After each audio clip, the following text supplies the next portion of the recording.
Hello dears, exercise 3.1 जो है वो हम स्टार्ट करने लगे हैं।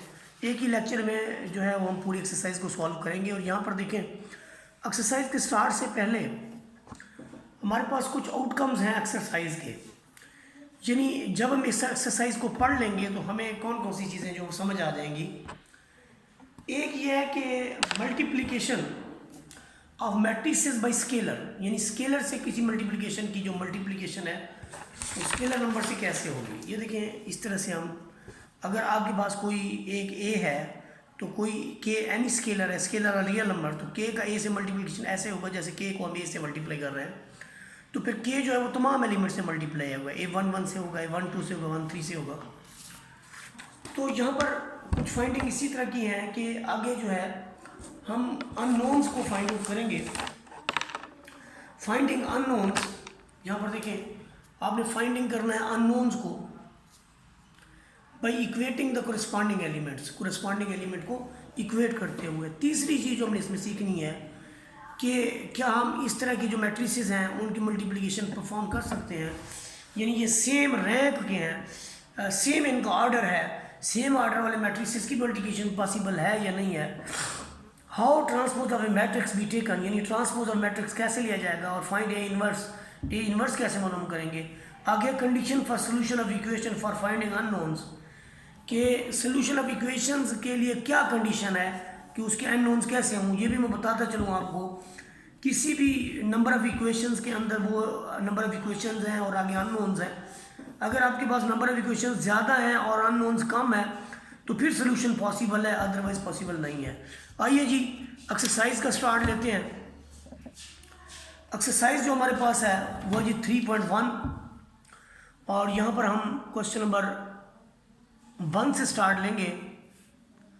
3.1 का क्वेश्चन नंबर 1 देखेंगे। इसके अंदर एक हमें ए दिया हुआ है और एक जो है वो बी दिया हुआ है। ए और बी में से हमने फाइंड आउट करना है 4a माइनस 3b। तो 4a minus 3b find out करने के लिए हमें क्या करना पड़ेगा, 4 को हम a से मल्टीप्लाई कर देंगे और 3 को हम फिर a से मल्टीप्लाई करेंगे। तो एक हमारे पास लेफ्ट हैंड साइड होगी। ये देखिए, 4 को हमने a से मल्टीप्लाई किया, फिर माइनस 3 को फिर हमने फिर a से मल्टीप्लाई किया। तो दोनों के रिजल्ट ये हुए। पहले मैट्रिसेस में से दूसरा मैट्रिसेस जब निकालेंगे तो 8 में से हम 16 निकालेंगे, 6 निकालेंगे, 12 में से 9 निकालेंगे। ये कोरिस्पॉन्डिंग एलिमेंट होते हैं। 8 का कोरिस्पॉन्डिंग एलिमेंट 6 होता है। अच्छा जी, और फिर 9 का जो कोरिस्पॉन्डिंग एलिमेंट है 12 का कोरिस्पॉन्डिंग एलिमेंट 9 होगा। फिर आपके पास जो 4 का कोरिस्पॉन्डिंग एलिमेंट है वो 3 होगा। और फिर आपके पास जो है 20 का कोरिस्पॉन्डिंग एलिमेंट यहाँ पर 15 होगा। ये कोरिस्पॉन्डिंग एलिमेंट याद रख लें, रेड का रेड, ग्रीन का ग्रीन, ब्लैक का ब्लैक और ब्लू का ब्लू, ये कोरिस्पॉन्डिंग एलिमेंट हैं। तो ये आपस में सब्ट्रैक्ट होंगे। 8 में से 6, ये सब्ट्रैक्ट होने के बाद आप देखें जो हमारी लेफ्ट हैंड साइड है, जो हमारी लेफ्ट हैंड साइड है उसका रिजल्ट क्या आया है। लेफ्ट हैंड साइड का हमारा जो रिजल्ट है वो आया है 2315। सिमिलरली जब हम इसकी राइट हैंड साइड का सोल्यूशन लेंगे तो देखिए, राइट हैंड साइड के अंदर जस्ट उसे 4 से हमने मल्टीप्लाई कर देंगे। तो जो हमारी लेफ्ट हैंड साइड है इसका रिजल्ट जो है आपके पास ए के इक्वल आया है। ये देखें, ए ही तो यही मैट्रिक्स था। उसके बाद देखिए इसका पार्ट नंबर 2 बहुत आसान है कि पहले तो आप 3 को b से मल्टीप्लाई करें, 3 को a से मल्टीप्लाई करें, फिर 3 कॉमन लेके b माइनस a करें। तो पहले ये 3b फिर 3a। उसके बाद देखिए इसका जो रिजल्ट आया वो ये वाला है, ये इसकी लेफ्ट हैंड साइड है। इसके बाद देखें कि b में से a सब्ट्रैक्ट करके, b माइनस a सब्ट्रैक्ट करके फिर 3 से ज़रब दिया, तो ये हमारी राइट हैंड साइड है। आप देखें कोरिस्पॉन्डिंग एलिमेंट सेम है। इधर आपके पास -3 है तो इधर भी आपके पास -3 है। गौर कीजिए ज़रा, इधर भी आपके पास -3 है तो इधर भी -3 है, इधर 12 है तो इधर भी 12 है, इधर 15 है तो इधर भी 15 है, इधर -3 है तो इधर भी -3 है। तो कोरिस्पॉन्डिंग एलिमेंट सेम है तो इसका मतलब मैट्रिसेस सेम है। अब हम इसके बाद बात करेंगे क्वेश्चन नंबर 2 की। क्वेश्चन नंबर 2 के अंदर हमारे पास सेट ए गिवन है और इसके अंदर I4 हमने फाइंड आउट करना है। इंपॉर्टेंट क्वेश्चन है शॉर्ट क्यूज के लिए। हमने ये शो करवाना है कि I4 यानी a⁴ I2 के इक्वल है। I2 आपके पास क्या है 1001 के इक्वल है। तो हम क्या करेंगे a² पहले लेंगे। a² किसके इक्वल होगा a ज़रब a। इसकी मल्टीप्लिकेशन का क्या क्राइटेरिया है कि आपकी ये रो 1 है, ये रो 2 है, ये कॉलम 1 है, ये कॉलम 2 है। हम क्या करेंगे इसके अंदर, हम करेंगे ये कि फर्स्ट रो को फर्स्ट कॉलम से मल्टीप्लाई करेंगे और फर्स्ट रो को सेकंड कॉलम से, फिर हम सेकंड रो को फर्स्ट कॉलम से और सेकंड रो को सेकंड कॉलम से। इससे हमारे पास a11 आएगा, इससे 12 आएगा, इससे 13 आएगा और इससे a21 आएगा और इससे a22 आएगा। तो देखिए जी इसकी हम कैसे मल्टीप्लिकेशन कर रहे हैं, आपके सामने है। First row first column, i को i से प्लस 0 को 1 से, तो i² आ जाएगा। फिर i को आप 0 से और 0 को i से, तो रिजल्ट आपका 0 आ गया। फर्स्ट रो फर्स्ट कॉलम के बाद फर्स्ट रो सेकंड कॉलम का सेकंड एलिमेंट बन गया। सेकंड रो फर्स्ट कॉलम का ये वाला एलिमेंट बन गया। फिर सेकंड रो सेकंड कॉलम के साथ ये वाला बन गया। तो ये भी -1, ये 0, ये भी -1, ये 0। तो रिजल्ट हमारे पास आया जी -1 0 0 -1। अब हम इसका क्या करेंगे कि इसी को इसी से ज़रब दे देंगे। ये देखें जब हम a4 निकालेंगे तो a² को हम a² से मल्टीप्लाई कर देंगे। जब हम a² को a² से मल्टीप्लाई करेंगे तो पहले a² लिखेंगे फिर a² लिखेंगे। फर्स्ट रो फर्स्ट कॉलम फिर फर्स्ट रो सेकंड कॉलम, ये आपका R1 और C1 है, ये आपका R2 और C2 है, ये आपका R2 और C1 है, ये आपका R2 C2 है। तो आफ्टर मल्टीप्लिकेशन देखें आपका रिजल्ट क्या बनता है 1 0 0 1 और यही हमारा आइडेंटिटी मैट्रिक्स ऑफ ऑर्डर 2 है। उसके बाद देखिए हमारे पास क्वेश्चन नंबर 3 है। क्वेश्चन नंबर 3 के अंदर देखें हमने इसके ये शो करवाना है कि कोरेस्पॉन्डिंग एलिमेंट जो है, जो कोरेस्पॉन्डिंग एलिमेंट है हमारे, उनको भी इक्वल करके हमने x और y की वैल्यू फाइंड आउट करनी है। आप गौर कीजिए इस क्वेश्चन के अंदर जो है अगर हम x + 3 को इस पहली वैल्यू को पहली की इक्वल रख दें तो यहाँ से हमें मिलेगा x = 2 - 3 यानी x = -1। और दूसरी में से आपने y निकालना है तो चौथे एलिमेंट को चौथे की इक्वल रख दें यानी 3y - 4, ये वाली दिस इज इक्वल टू ये 2 आपके पास। तो 3y = 2 + 4, 3y = 6 और यहाँ से y = 6/3, तो y की वैल्यू आ गई 2। सिमिलरली जब हम अगले पार्ट की बात करते हैं, इससे जो नेक्स्ट पार्ट है उसमें भी हमने यही काम करना है। नेक्स्ट पार्ट के अंदर देखें कि हमारे पास है जी x + 3, नेक्स्ट पार्ट है हमारे पास x + 3 this is equal to y। इसे आप इक्वेशन नंबर 1 का नाम दे दें। दूसरे नंबर पे जो हमारे पास है वो है 4y - 4 this is equal to 2x। यहाँ से देखिए अगर मैं y को इस तरफ ले आऊँ तो ये बनेगा x - y + 3 = 0। इसे आप 1 कह दें। इसमें आप क्या करें 2x - 4y - 4 = 0। 2 से डिवाइड करें तो ये बन जाएगा x - 2y - 2 = 0। अब ज़रा गौर करें कि अगर ये इक्वेशन 1 है और ये 2 है, अगर हम 1 में से 2 को सब्ट्रैक्ट कर दें, 2 को मैं इसी के नीचे लिख देता हूँ x - 2y, क्योंकि मैं सब्ट्रैक्ट कर रहा हूँ तो साइन चेंज होंगे, ये कट जाएगा। ये प्लस के 2y है, इसमें से जाएं तो आपका प्लस का y बच जाएगा और इधर +5 = 0। यहाँ से हमें मिलेगा y = -5।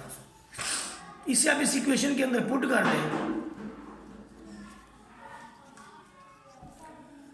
इसे आप इस इक्वेशन के अंदर पुट कर दें तो आपका जो रिजल्ट है वो क्या हो जाएगा x + 10 - 2 = 0 और यहाँ से x + 8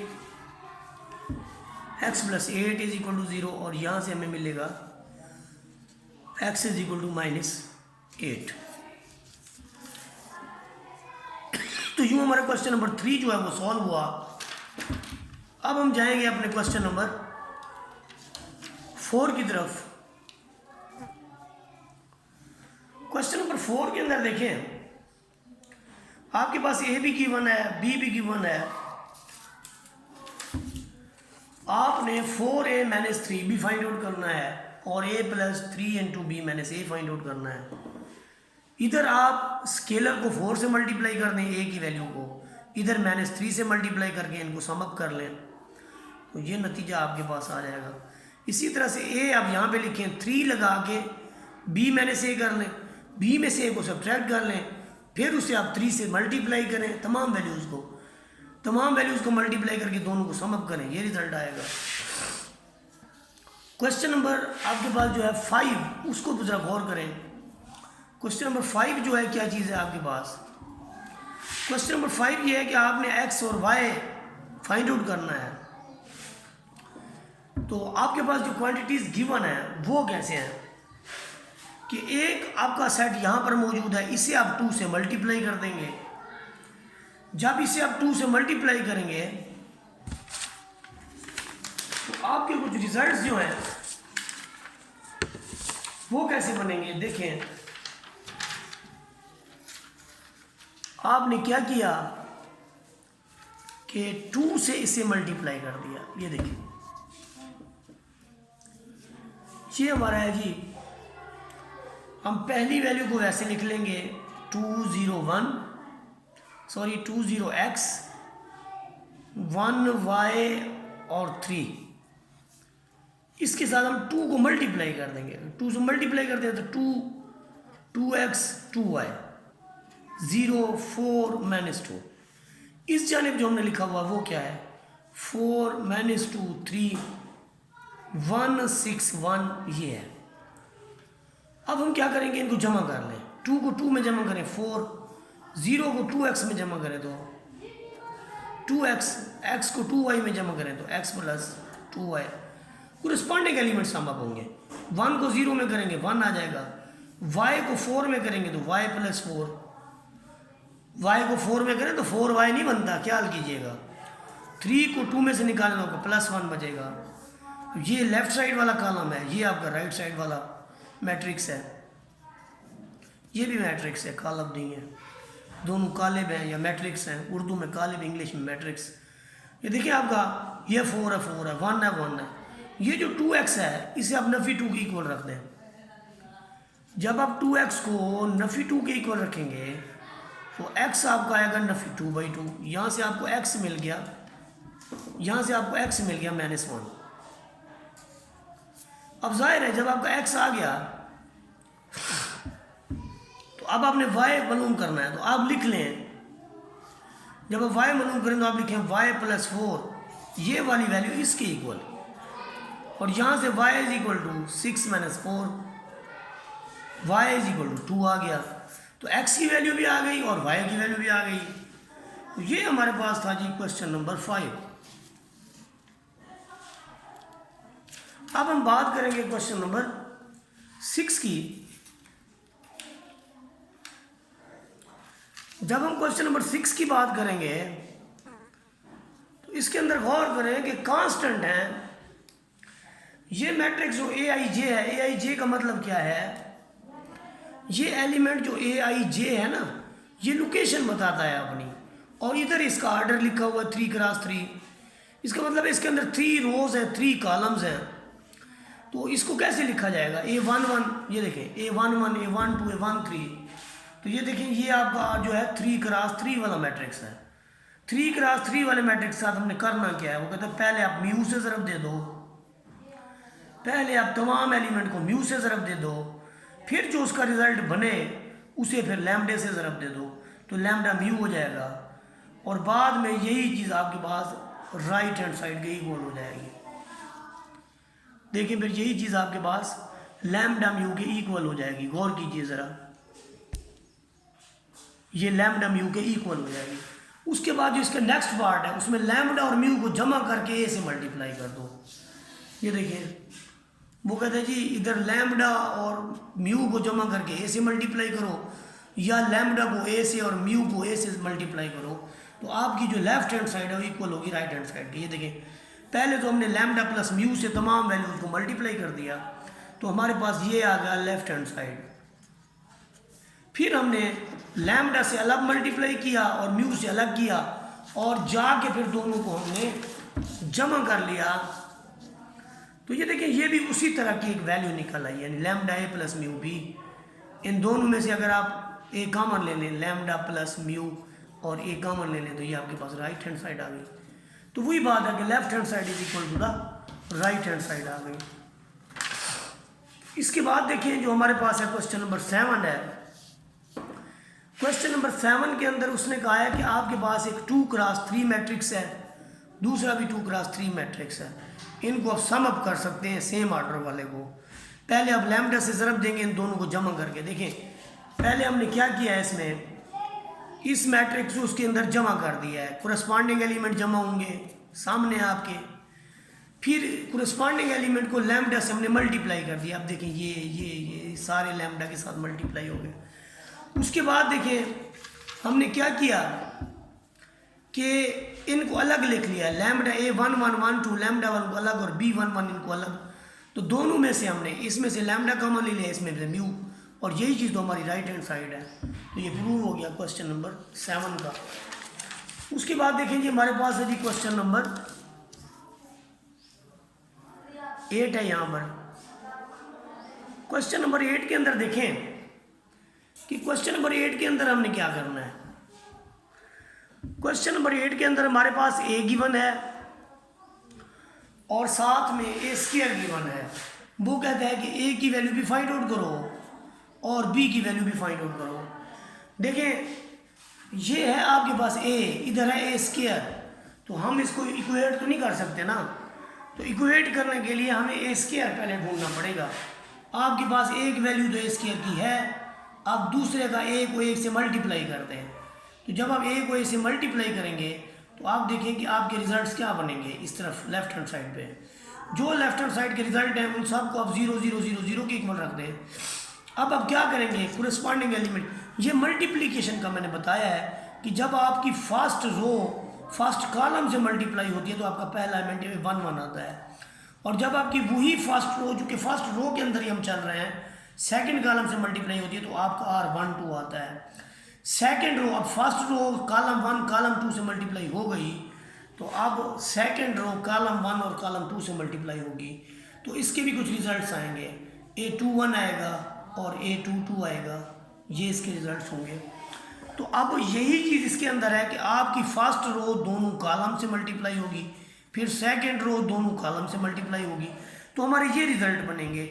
इसमें 1 + 2a को 0 के इक्वल रख देंगे, 1 + 2a को 0 के इक्वल रख देंगे और 1 उधर जाके माइनस हो जाएगा, 2 इधर आके डिवाइड कर देगा तो ये a की वैल्यू आ जाएगी। सिमिलरली 2 + 2 भी 0 के इक्वल रखेंगे तो 2b = -2 एंड b = ये देखें b = -2/2 तो b = -1। तो अब आपका a भी आ गया और b भी आ गया। यही क्वेश्चन था क्वेश्चन नंबर 8 कि जिसके अंदर हमने a भी फाइंड आउट करना था और साथ में b भी हमने फाइंड आउट करना था। उसके बाद देखिए हमारे पास है क्वेश्चन नंबर 9। क्वेश्चन नंबर 9 के अंदर गौर करें। क्वेश्चन नंबर 9 के अंदर हमें a दिया हुआ है और a स्क्वायर आइडेंटिटी मैट्रिक्स दिया हुआ है। ये वही सिलसिला है, हमने a और b मालूम करना है। पहले तो इसको इसके इक्वल रखने के लिए आप इसका स्क्वायर लें, a को a स्क्वायर से मल्टीप्लाई करें। जब हम a को a स्क्वायर से, ये a स्क्वायर तो वही है ना, जब a स्क्वायर यही है, इसको दोबारा यहाँ मल्टीप्लाई करने की ज़रूरत ही नहीं है। बस पहले आप यहाँ पे a स्क्वायर बनाएं और उसे इसके इक्वल रख दें। तो देखिए जब आप a स्क्वायर बनाएंगे तो आपका a स्क्वायर ये बनता है, इसे आप a स्क्वायर के इक्वल रख दें तो पहली वैल्यू 1 के इक्वल, फिर सेकंड वाली वैल्यू जो फोर्थ वाली वैल्यू या सेकंड वाली वैल्यू को आप 0 के इक्वल रख लें तो यहीं से आपके रिजल्ट आएंगे। 1 - a 1 के इक्वल तो a = 0 और -1 - b 0 के इक्वल तो b = -1। तो यहाँ क्वेश्चन नंबर 9 भी बहुत आसान और शार्ट के लिए इंपॉर्टेंट है। क्वेश्चन नंबर 10 के अंदर देखें ए और बी आपके पास गिवन है, पहले आप उनको सम करके ट्रांसपोज करें या अलग ट्रांसपोज लेके सम करें, वो कहता है left hand side is equal to right hand side. अगर हो जाता है इक्वल तो हम कहेंगे कि शो हो गया, नहीं होता इक्वल तो फिर जाहिर है। अब देखिए यहाँ पर हमारे पास ये है कि दोनों को हम पहले सम कर रहे हैं, ये देखें दोनों को हम पहले सम कर रहे हैं। सम का क्या तरीका कार है कि फर्स्ट एलिमेंट फर्स्ट में 1 + 2 3 -1 3 2 हो गया और 2 + 2 4 हो गया।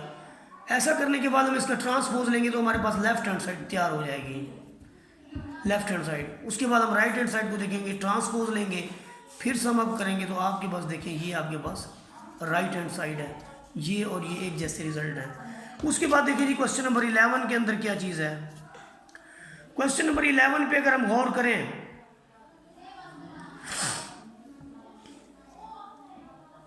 तो क्वेश्चन नंबर 11 के अंदर हमारे पास है कि एक सेट ए दिया हुआ है, हमने ए क्यूब मालूम करना है।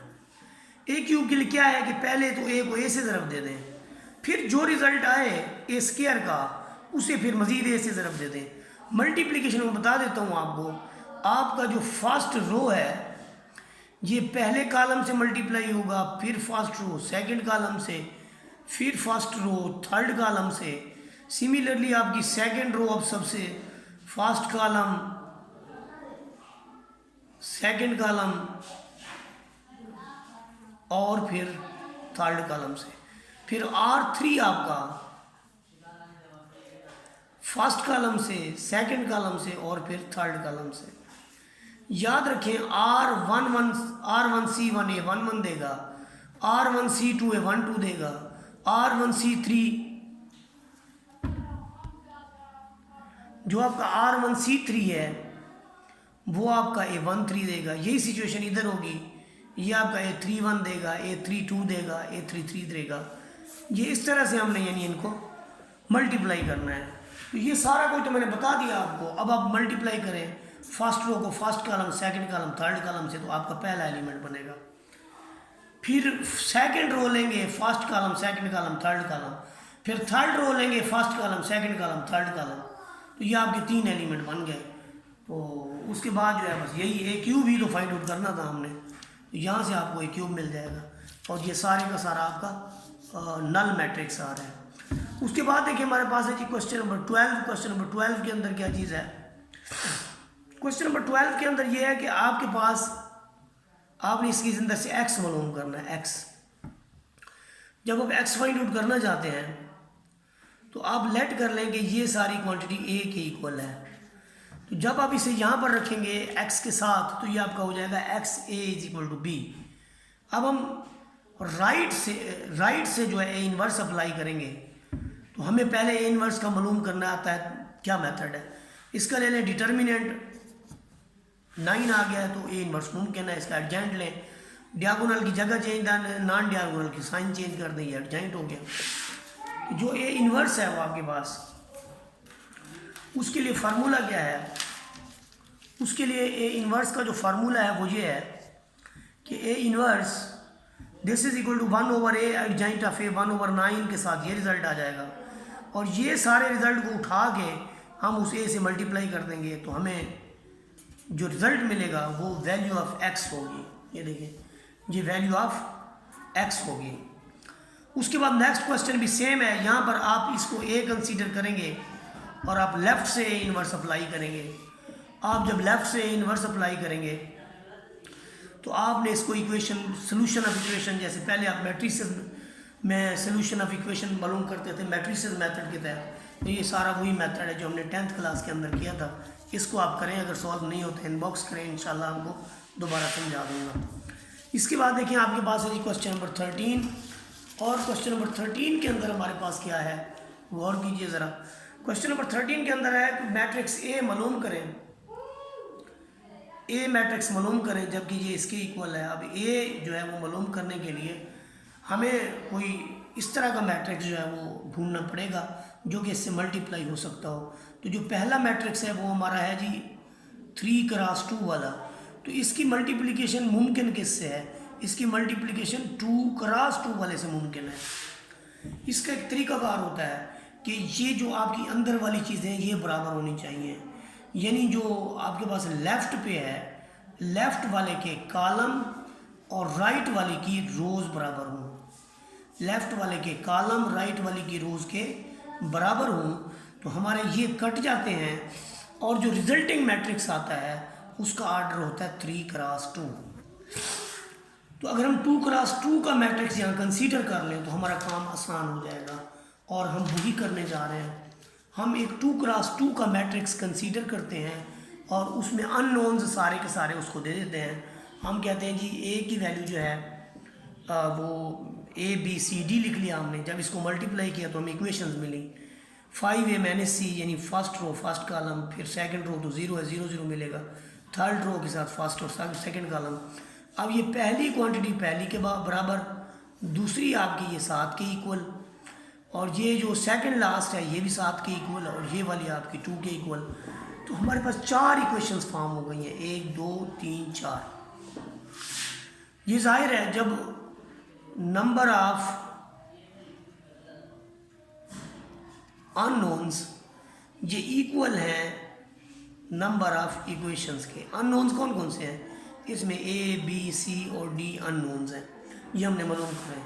जब इस तरह का हो तो हम कहते हैं सोल्यूशन इज़ पॉसिबल। यही बात मैंने आपको आउटकम्स में भी बताई है जो हमने समझनी थी। तो अब इनको सिमिल्टेनियसली सॉल्व कर लें। यहाँ पर देखें A है C है, A है C है, इन दोनों को अगर जमा करें ना, ये देखिए जमा करें 5 3 8 बनता है, तो 8A = 10, और A की वैल्यू जो आपके पास आएगी 5/4। 5/4 को अब देखें, ये तो हमने A और C की वैल्यू मालूम कर ली। A की वैल्यू आप इसमें 3 वाली में पुट करें, 5/4 = C, 5/4 = C, तो ये C का जो रिज़ल्ट आया आपके पास वो आया ये 13/4। बाकी जमा नफी करना सबको आता है। फर्स्ट ईयर के अंदर अगर मैथ रखी हुई है और आपको बट्टे वाली जमा नफी नहीं आई तो अभी से मैथ छोड़ के कोई और काम शुरू कर दें। इसके बाद देखिए जो हमारे पास ये वाली 2 इक्वेशंस हैं, इन दोनों को जमा करें तो ये ख़त्म हो जाता है। 8B = माइनस के साथ है, माइनस के साथ है, जमा कर दो तो माइनस के 5 बचेंगे, यानी B = -5/8 आ जाएगा। यही मामला है कि B = आपके पास B जो है -5/8 आया। इसे जब ऊपर वाली इक्वेशन के अंदर रखेंगे तो आपको D भी मिल जाएगा। ये जो वैल्यू है आपके पास ये D की वैल्यू है। A B C और D की वैल्यू यहाँ पर मैट्रिक्स A जो है वो फाइंड आउट हो गया। इसके बाद जो सेकंड पार्ट है उसके लिए देखें कि आपका A से मल्टीप्लाई हो रहा है। ये भी देखें, यहाँ पर आप A जो है वो 2x2 का रख ले सकते हैं, और दूसरे नंबर पे इसको एडजॉइंट ऑफ B भी आप कह सकते हैं, यानी आपके पास ये B है, ये C है, ये A है। तो यहाँ से A किसके इक्वल होगा? B इनवर्स C, और B इनवर्स के लिए हम उसका डिटर्मिनेंट लेंगे, एडजॉइंट लेंगे। डिटर्मिनेंट और एडजॉइंट लेने के बाद जो B का इन्वर्स है, देखिए ये आपके पास है A = B इनवर्स C। आपने B इनवर्स मालूम कर लिया, B डिटर्मिनेंट मालूम किया, फिर B का एडजॉइंट निकाला, उसे जब आप यहाँ पर रखेंगे तो ये आपके पास B इनवर्स आ जाएगा, 1/B determinant adjoint of B। 1/3 से 2 1 1 2। अब इसकी मल्टीप्लाई करेंगे, फर्स्ट रो फर्स्ट कॉलम, फिर फर्स्ट रो सेकंड कॉलम, फिर फर्स्ट रो थर्ड कॉलम। देखें यहाँ पर जो आपके पास ये वाला मैट्रिक्स है, एक आपके पास है 2x2 वाला, दूसरा आपके पास है 2x3 वाला, तो ये ख़त्म हो जाएंगे, आपके पास रिजल्ट आएगा 2x3 मैट्रिक्स। तो ये देखिए रिजल्ट में आपके पास 2x3 मैट्रिक्स है, जिसे आपने बाद में 1/3 से मल्टीप्लाई कर देना है। 1/3 से मल्टीप्लाई करेंगे तो आपको रिक्वायर्ड रिजल्ट मिल जाएगा। इसके बाद हमारी एक्सरसाइज का लास्ट क्वेश्चन है, यहाँ पर क्वेश्चन नंबर 14 है। इसकी मल्टीप्लिकेशन को हमने शो करवाना है कि RI3 के इक्वल है। आप देखिए यही चीज़ मैं आपको बता चुका हूँ कि आप फर्स्ट रो को लेंगे, फिर आप सेकंड रो को लेंगे, फिर आप थर्ड रो को लेंगे। तो first row, second row, third row, यहाँ पर आएगा फर्स्ट कॉलम, यहाँ पर आएगा सेकंड कॉलम, यहाँ पर आएगा थर्ड कॉलम। ये है मल्टीप्लिकेशन जिसकी का प्रोसेस जिसे हमने करना है। तो फर्स्ट रो फर्स्ट कॉलम ये result, first row second column ये रिजल्ट, फिर फर्स्ट रो थर्ड कॉलम ये रिजल्ट, फिर फर्स्ट रो से first second third column, third row से first column third column, second और थर्ड कॉलम।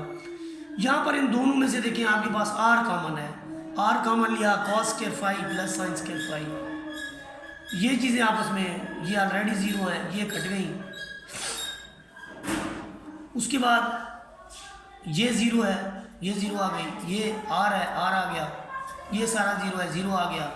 इन दोनों में से ये देखें ये से कट गया, ये वैसे ज़ीरो है तो ज़ीरो ज़ीरो। इसमें से आपने क्या किया, इसमें से ले लिया आपने आर कॉमन, तो क्या मिला R into cos square phi plus sine square phi. तो यहाँ जो ओवरऑल रिजल्ट बना क्या बना हमारे पास, R into one zero zero zero R zero zero zero R. तो आर अगर सब में से हम कॉमन ले लें तो यहाँ बच जाएगा 1 0 0 1 0 0 0 1। ये हमारी एक्सरसाइज का सोल्यूशन है। ये वीडियो अच्छी लगी हो तो लाइक शेयर और सब्सक्राइब कर दें। जज़ाकल्लाह खैरा।